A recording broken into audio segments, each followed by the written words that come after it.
70. Y hemos encarado tanto el tema del anterior gobierno constitucional como del golpe, como los significados políticos e ideológicos de las décadas del 60 y el 70, de una manera que ha tenido honda repercusión entre nuestros televidentes, y realmente queremos volver a agradecer esos mensajes y de esta manera ratificar lo que habíamos enunciado, lo que habíamos intentado dibujar como un ejercicio de la memoria. Memoria que justamente hoy ratifica como útil, como necesaria, como imprescindible. Pues como en aquellas viejas pinturas de Mercurio que a pesar de los rasqueteados y las nuevas pinturas volvían a aparecer en las paredes en las épocas dictatoriales, los temas no resueltos no pueden dejar de volver a reaparecer una y otra vez hasta que se planteen y se encuentren las soluciones. Sin ir más lejos, tenemos un análisis esta semana que nos dice que nada más y nada menos que el 52% de los argentinos privilegia hoy la cuestión social a la estabilidad. Y apenas el 25% continúa en el enfoque anterior porque siente que este ha pasado a ser un tema de esencial necesidad de resolución. Cuando hablábamos de la memoria, estamos hablando también de una sensación que hoy la gente entiende que no le pertenece exclusivamente a las víctimas de la corrupción, de la violación de los derechos humanos.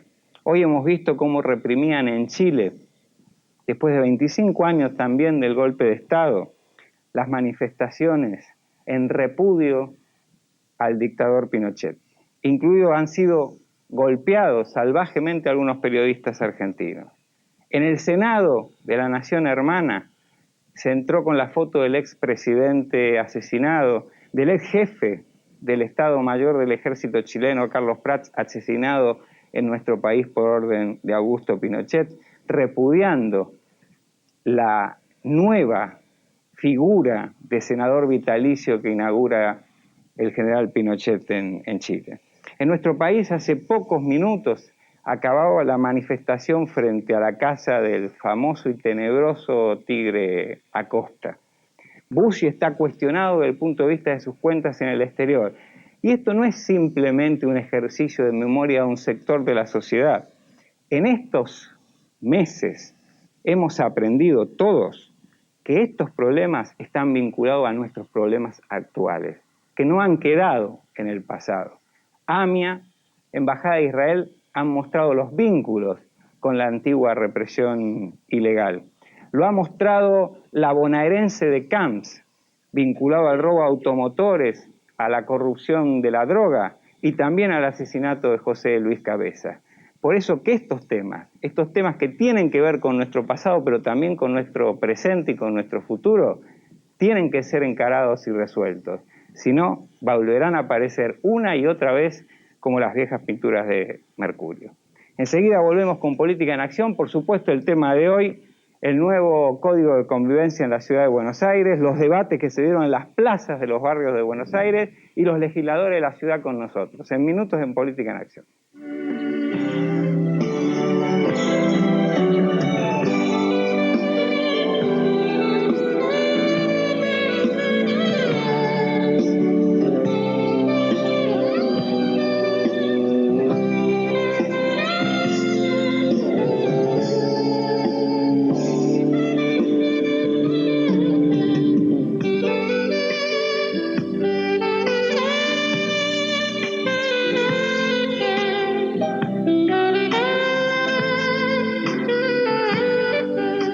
Seguimos con Política en Acción, estamos con Abel Fleite de Rosas, diputado por Nueva Dirigencia en la legislatura local, con Kelly Olmos, diputada también por el Partido Justicialista, y con Jorge Argüello de Nueva Dirigencia estamos esperando... Partido porteño. Bueno, cerca. Bloque porteño. Al bloque porteño, perdón. Precisemos, yo soy un hombre del peronismo, como vos sabés, que tiene fuertes disidencias con lo que se conoce con el nombre de PJ Capital. Desde hace tiempo, y justamente por eso también, como buscaste el camino, yo seguí ese camino de una manera confusa en este comienzo. Pero esto va a ser una elaboración colectiva, así que viene bien que nos corrijamos, que nos revendemos, que discutamos, y creo que si llega Zaffaroni, que lo estamos esperando de un minuto a otro, vamos a poder completar el espectro grueso de la legislatura local. La gente es una frase muy general, pero estábamos hasta la constituyente, había una unanimidad absoluta alrededor de la eliminación de los edictos. Yo incluso recuerdo las presentaciones de las asociaciones vecinales, ni que hablar de las de derechos humanos, señalando la necesidad de eliminar los edictos. Cuando se eliminan los edictos, aparece un debate alrededor de algunos puntos concretos, como prostitución, como vagancia, como eventualmente merodeo, que parecen poner ejes falsos. Yo no sé cómo lo ve usted, querido Olmos. Yo creo que hiciste una excelente descripción. Creo que la convivencia en una ciudad como Buenos Aires, en un núcleo tan masivo, tan anónimo, es muy difícil, y uno cotidianamente se enfrenta a esa especie como de doble discurso que tiene la sociedad, que muchas veces reclama por los derechos y garantías individuales, y tras cartón con el tema de la mano dura y más seguridad, etcétera, porque la verdad que en esta complejidad hace falta encontrar un equilibrio entre los distintos derechos, los derechos humanos, los derechos individuales y, sin lugar a dudas, los derechos que hacen a la integridad personal y también a la seguridad. Los edictos, creo que hay mucha confusión en relación al tema, no fueron derogados el lunes en la sesión de la legislatura. Fueron derogados por la constituyente porteña, que le fijó un plazo a la legislatura para que legislara o no un cuerpo que los reemplazara, estos iban a decaer indefectiblemente. Nosotros, los distintos bloques, nos pusimos a trabajar, a proponer ese cuerpo que es el nuevo Código Contravencional, y en eso la verdad que nos enfrentamos con una mora significativa, que fue la mora del actual gobierno de la ciudad, que fue el último en presentar su propuesta, que llegó a la legislatura solo 10 días antes de que fuera el vencimiento de los edictos, y esto no es un tema menor porque el oficialismo en la legislatura trató de postergar todo el debate hasta que llegara el proyecto del jefe de gobierno, y esto hizo que el código que finalmente aprobamos lo aprobáramos también bajo el compromiso de darle una especie de segunda lectura a lo largo de estas sesiones ordinarias, después de un debate todavía más profundo y un debate que a partir de esta sanción quedó abierto con los distintos sectores de la sociedad capitalina, para ir viendo cómo encontramos ese equilibrio del que hablábamos al principio. Ahora, Argüello, yo le quiero avisar a los televidentes que vamos a ir viendo tema por tema. Vamos a tocar prostitución, vamos a tocar el tema de ebriedad, no vamos a dejar de tocarlo. Así que esto que se llama en comunicación ruido, que no se produzca, pero queremos ordenar un poco la discusión e ir valorando a la vez cada hecho que tiene como consecuencia final la aprobación del nuevo código. Argüello, ¿qué significa desde el punto de vista político, institucional, de la calidad de vida del ciudadano de Buenos Aires, que se terminen los edictos como punto primero? Después veremos qué es lo que aporta el código y cómo puede ser mejorado. Pero, ¿qué significa los edictos cayendo? Yo le diría que hay dos elementos centrales a tener en cuenta. En primer lugar, el reparto, digamos, la división de poderes de un sistema democrático hace que nosotros planteemos que no es razonable que el jefe de policía dicte los edictos. Ese mismo jefe de policía juzgue después de aprender al contraventor. Ese mismo jefe de policía condene al contraventor y además le haga cumplir la condena en el calabozo de la comisaría. Esta era la función del comisario, del titular de cada una de las 52 comisarías de la ciudad. La constitucionalidad de los edictos está cuestionada desde hace décadas y las arbitrariedades y los negocios que a propósito de los edictos se han cometido en esta ciudad desde hace décadas son además conocidas por todo el mundo. Por eso, cuando se habló de la derogación de los edictos, la primera reacción en general fue ¡qué bien! Ahora, el elemento número 2. Yo creo que los edictos sancionaban, o por lo menos una buena parte de los edictos sancionaban a la gente por lo que la gente es. Te sanciono por lo que sos. A ver, eso que no te sanciono. Hay un delito, una contravención que se conoce como la contravención de portación de cara. No me gusta tu cara y estoy facultado para detenerte. No solamente para prenderte, sino para llevarte a la comisaría y tenerte una cantidad de tiempo, porque sí, en una de ellas, uno de cada tantos podrá ser que tenía una ganzúa en el bolsillo, pero uno de cada tantos, el costo del respeto a la persona, digamos, es demasiado alto. ¿Qué es lo que hemos planteado como alternativa a los edictos? Que haya una norma que yo juzgo insuficiente. La que hemos votado es insuficiente, ha sido debatida. Los que aquí estamos hemos formulado distintos tipos de propuestas que algunas se lograron incluir en la ley y la mayoría no. Hemos perdido votaciones. Acá hay una mayoría clara que es la que ha venido hegemonizando el trabajo del código, por más que compartimos el rumbo general. Entonces te decía, el trabajo de un código que pretende ser de convivencia urbana debe proponerse algo así como acomodar el traje al cuerpo. Uno no es ni más flaco ni más gordo porque se corran los botones del saco. Porque la ley, en definitiva, tiene que acomodarse a la realidad sobre la cual va a operar.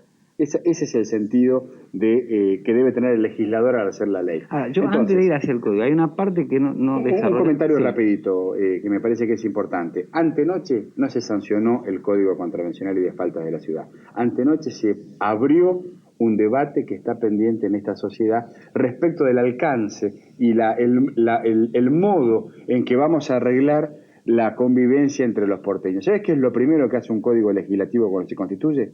Lo primero que hace es votar el reglamento. ¿Por qué? Porque en el reglamento se ordena cómo se pide la palabra, se ordena cómo se sanciona al que no va, se ordena cómo se hace el trabajo, se ordena cómo se va a convivir dentro de la legislatura. Esta ciudad que está naciendo a la autonomía está abriendo un debate respecto de cómo se va a relacionar, cómo va a ser la convivencia urbana dentro de su perímetro. Perdón. Ahora, no, lo que pasa es que voy a repreguntar un tema, no sé si lo podemos encarar, Ortiz Rosa. El tema es así.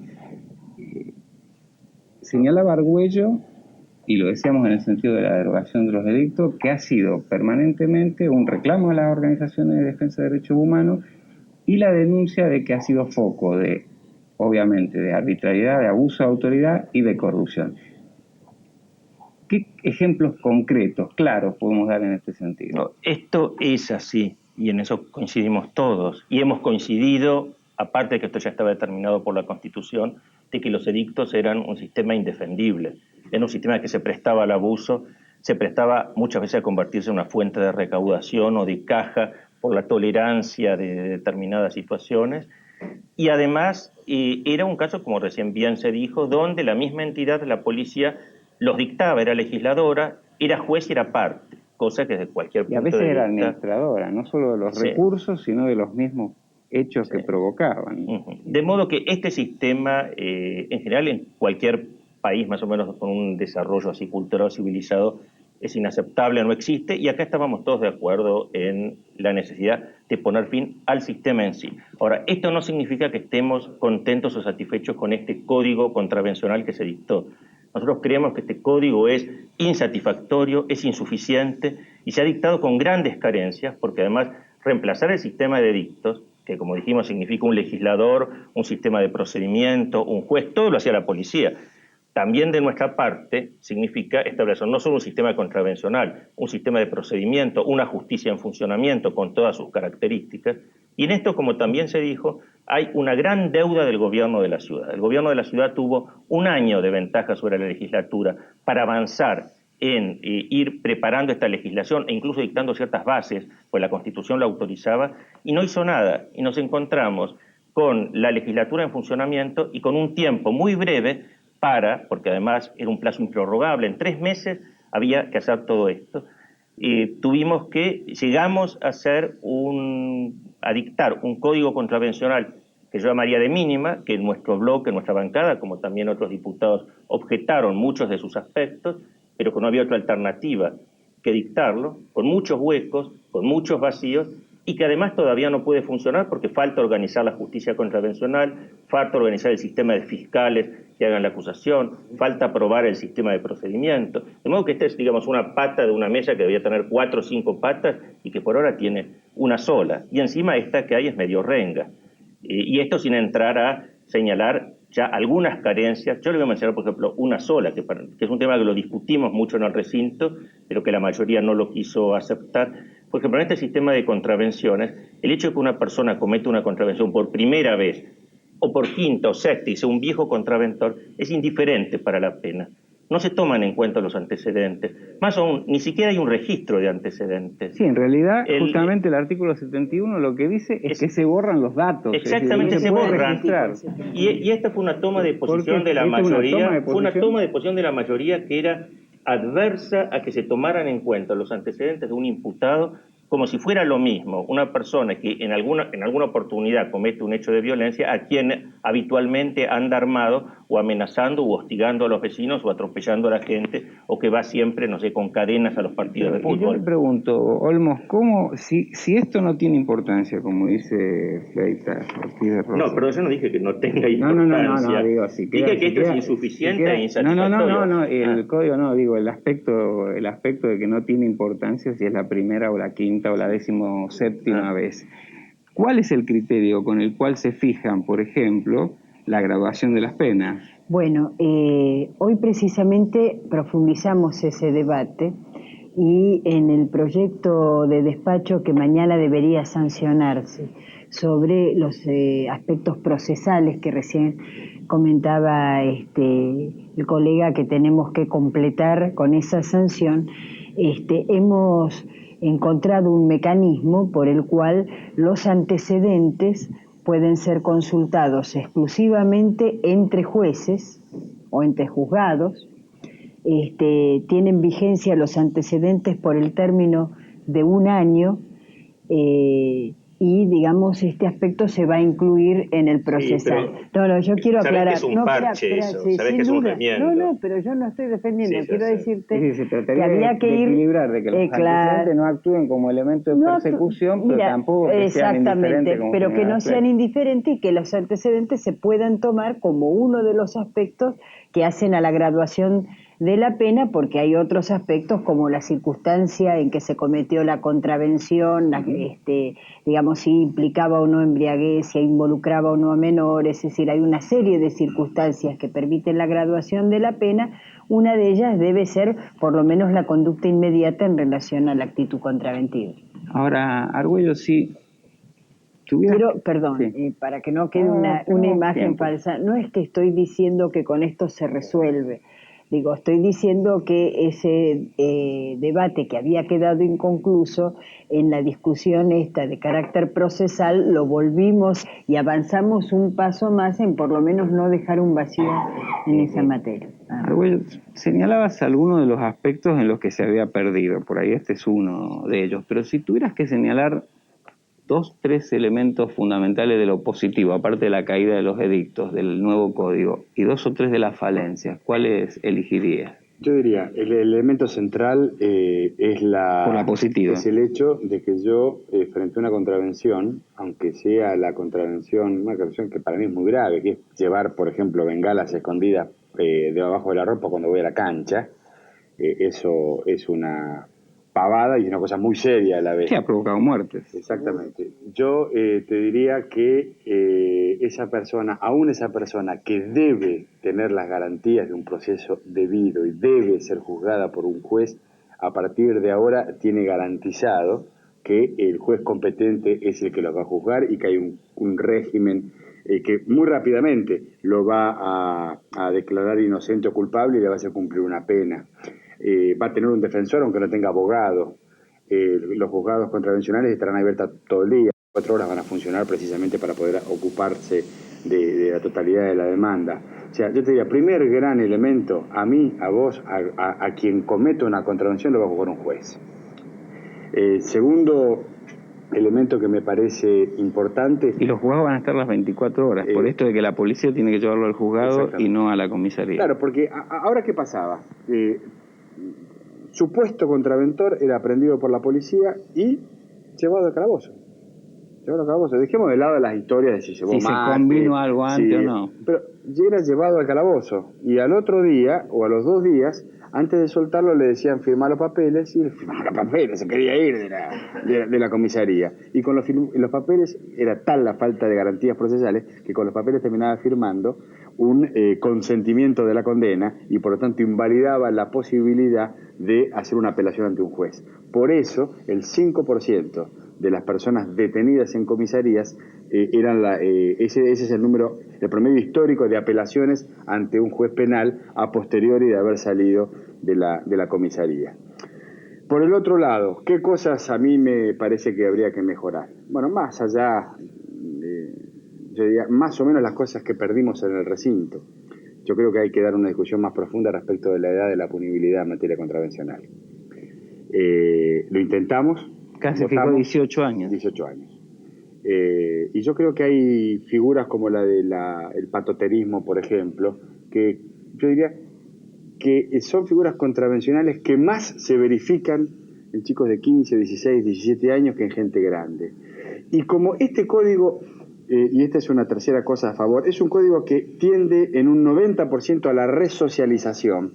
La pena primera es el apercibimiento, después hay penas para tomar cursos, penas para hacer trabajo utilitario. Solamente una de las 10 penas es el arresto. Como todo el diseño del código, y yo estoy de acuerdo con esta filosofía, está orientada a la resocialización del contraventor.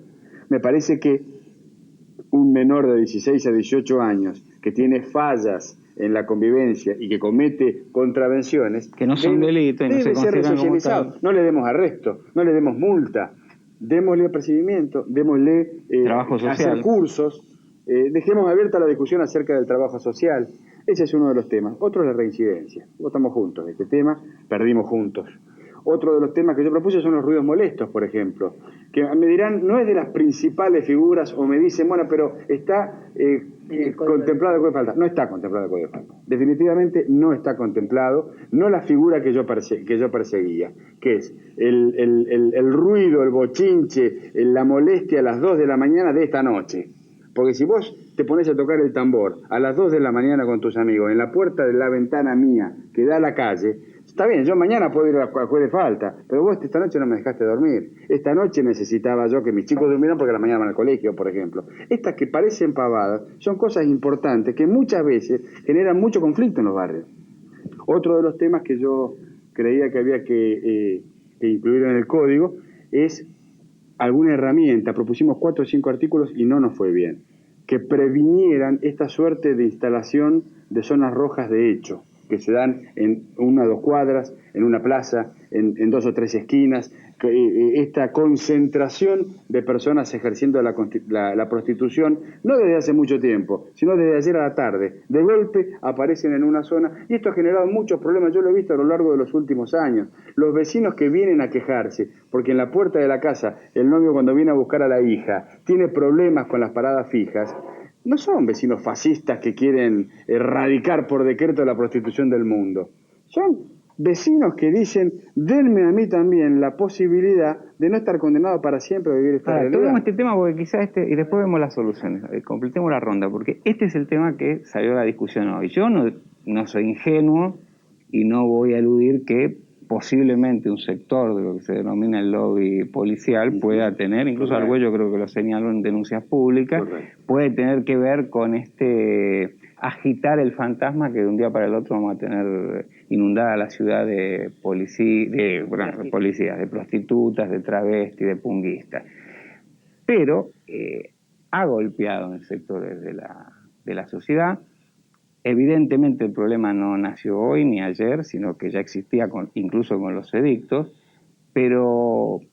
Eso es importante, ¿eh? No, es que es las zonas rojas de hecho ya existían con los edictos. Pero o sea, la solución no viene con la revisión de los edictos. Existe el Código Penal y el sistema de saunas que es un sistema en definitiva de con aviso en los diarios, con avisos, muy finos los y diarios. eso ya está en el nivel del delito Páginas penal. completas. Y también existe está unido un sistema de corrupción administrativa muy grande. O sea, el problema acá también es encontrar un punto de equilibrio y de eficacia en lo que se propone. O sea, no entusiasmarnos simplemente con las normas, sino pensar cómo se pueden aplicar en forma tal de que se respete a la sociedad y también se respete a los derechos individuales. Hoy por ejemplo, en Palermo, en Constitución, quizá también generado por la necesidad de mis colegas de tener hechos de debate y llevar a los legisladores, que dieron la cara de todos los sectores, en los lugares, se debatía. Lo de la prostitución, lo de los funguistas, por ejemplo, en Palermo y en Constitución, que son barrios que tienen este problema hace muchísimos años. No son los únicos, ¿no? Pero lo tienen hace mucho tiempo. Entonces, una conclusión es esta. Esto viene de antes, aún con los edictos. Es más, yo soy testigo en mi barrio de que a veces teníamos protección policial al ejercicio de la prostitución y no protección en otros casos. Es decir, son cosas como las que se han dicho aquí. Ahora, ¿cuál es la vía de solución que enuncia Argüello de que puede haber maneras, formas que sin salir de lo contravencional, sin avanzar y sin llegar al hecho del delito que está penado en el código, obscenidad y demás, se pueda resolver, se puede encarar, se pueda ir solucionando? La prostitución como hecho individual no es falta ni es contravención, o sea, la prostitución es un hecho individual que en tanto no afecte derechos legítimos del tercero ni de la sociedad, entra en el plano individual o personal. Creemos que no se la puede sancionar. Otra cosa es la explotación de la prostitución o la prostitución cuando se puede convertir en ciertas circunstancias en un hecho público agresivo con respecto en determinadas circunstancias. No es lo mismo ejercer la prostitución, o sea, a la salida de una escuela, que ejercerla tal vez en un lugar diferente o apartado. Sí, o en medio de la concurrido. plaza, que es lo que decían algunos de los vecinos, ¿no? Este es un tema que tenemos que discutir a fondo. O sea, hubo una respuesta muy simple, que es no considerarlo, como muchos otros temas que no se consideraron. Incluso nuestro bloque va a impulsar a que el tratamiento de estos temas no se espere 180 días, sino que se busque un plazo más breve para poder tratar intensamente todas las figuras que han quedado. Además, uno mira todas las figuras que están, los tipos contravencionales. Hay tal vez un exceso de tipos contravencionales deportivos vinculados a actividades deportivas. Probablemente porque la mayoría, dado que el jefe de gobierno, el doctor de la Rúa, fue autor en su momento de una ley de infracciones, de ley de deporte, etcétera, no se quiso dejar de incluir todas las normas y se introdujeron todas las normas que venían del proyecto de la Rúa, pero en proporción. No hay, por ejemplo, infracciones ecológicas con respecto a esto, con la importancia que tiene actualmente la ecología. Hay una cantidad no hay otras infracciones que tienen que ver con el interés de la sociedad, con el uso indebido de la publicidad, con el uso engañoso de la publicidad. Tenemos una buena cantidad de aspectos que no se han considerado, y quiero mencionar uno en particular, que ya lo mencionó Argüello, en el cual coincidimos en el recinto, pero que creo que es muy grave, y es que no hay referencia a los menores de 18 años. ¿Qué decir que no hay referencia? Los menores de 18 años son impunes. Esto puede ser aceptable decirles que no se les va a aplicar castigo, como si fueran mayores, siempre y cuando se dé alguna respuesta legal a qué pasa con el menor. Un chico de 17 años puede tener licencia para manejar un auto, y manejando un auto puede hacer grandes desastres. Manejando un auto puede manejarlo en estado de ebriedad, y si tiene 18 años se lo va a considerar contraventor, y si tiene 17 va a estar impune, porque lisa y llanamente la ley dice la punibilidad es a partir de los 18 años. Nosotros propusimos que por debajo de 18 años no hubiera penas como para un mayor, porque la situación no es la misma, pero sí que hubiera un régimen tutelar en el cual interviniera el juez y ese chico infractor, que puede ser por, yo decía el ejemplo, ebriedad, puede ser portación de armas, puede ser patoterismo, puede ser ir a una cancha de fútbol armado. Diputado, lo interrumpo un segundo porque tenemos muchas preguntas y queremos por lo menos algunas hacérselas llegar, porque ya estamos en la última etapa del bloque. Guillermo de Palermo a Argüello. Una hipótesis: si usted sale de su casa con sus hijas y usted ve 2 travestis y ve 2 personas merodeando, cajero automático, y la policía no puede hacer nada, ¿usted qué hace? Sigo.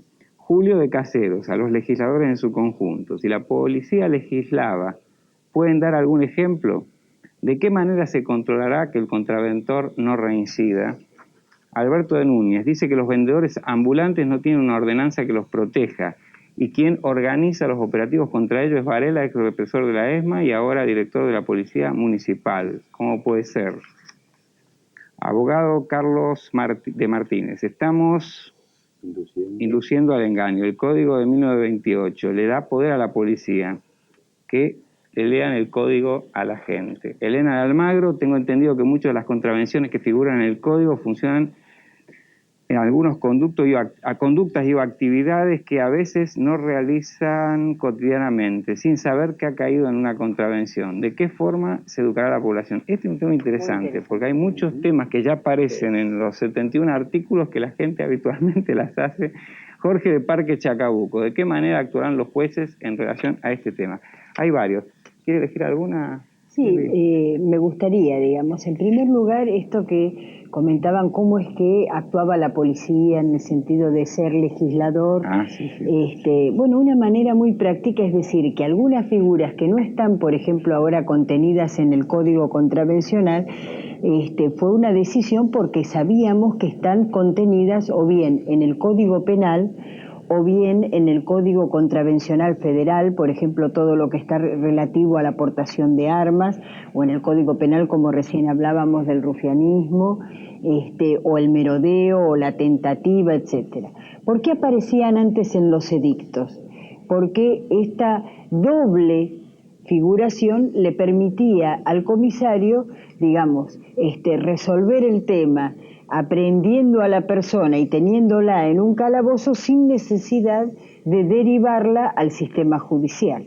Sí, eso. Entonces, cuando eso cobrado peaje, ¿no? O para cobrar más peaje. Entonces, cuando la figura del edicto cae, y muchas de ellas no las hemos vuelto a contener, es porque o están en el sistema de faltas de tránsito, por ejemplo, o están en algún otro código, no necesariamente han quedado impunes o ausentes. Argüello, estamos en los últimos minutos. Una elegí, que no necesariamente es la primera. Una rápida. La venta ambulante. En realidad no hay una ordenanza que proteja la venta ambulante porque hay una ordenanza que prohíbe la venta ambulante. Esto tiene que ver con la vigencia de las normas, o sea, con el traje que está pensado para un gordo y es un traje apretado.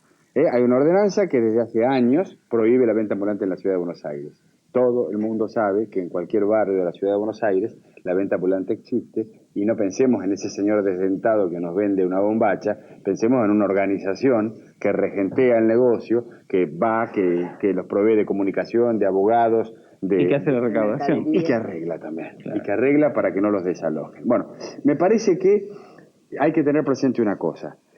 Este código que fue votado antenoche está marcando solo el comienzo del debate en la ciudad de Buenos Aires. Abel recién decía que le gustaría que se achicara el plazo, y yo digo, a mí también, con la única salvedad de que esto que algunos de nosotros estamos haciendo todo el día, que es yendo a las reuniones que nos convocan los vecinos, cambiando de barrio, hablando con las distintas organizaciones, en la medida que se garantice que todo el mundo puede involucrarse en este debate. ¿Por qué? Porque hay que llenarlo de gente. Llenándolo de gente vamos a tener finalmente logrado el objetivo, y es que el traje calce bien al cuerpo. El último medio minuto, diputado.